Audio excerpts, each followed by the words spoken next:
इंदोरीकर महाराज म्हणतात की बाई 11ला कामाला येते आणि 2 तास खाते. काय खाते तिचं तिला माहित नाही. त्यांच्या म्हणण्याचा अर्थ हा आहे की बाई जेव्हा रोजीनं कामाला येते तेव्हा बाई आरामशीर काम करते, म्हणजे नुसती इग्नोर करते, कामं काही पूर्ण करत नाही. पहिले पाणी प्यायला जाते, मग जेवायला बसले की 2 तास उठत नाही, मग परत थोडं काम केलं की परत त्यांना तहानं लागते, असं ते म्हणतात. तर मंडळी, ते त्यांची गोष्ट काही खोटी नाही, 100% खरी गोष्ट आहे. मी माझा अनुभव सांगते.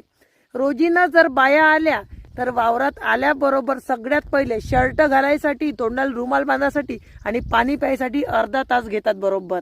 त्याच्यानंतर कामाला लागतात. कामाला लागल्यानंतर त्यांना पुन्हा तहान लागते 1-1.5 तासांनी, तेव्हा पाणी प्यायला आल्यावर 15 मिनिटं घेतात. नंतर परत 2 तासांनी जेवायला येतात आणि जेवायला आल्यावर 1-1.5 तास घेतात. सत्य गोष्ट आहे, रोजीच्या बाया सांगताय. आणि तिथे जर हुंड्या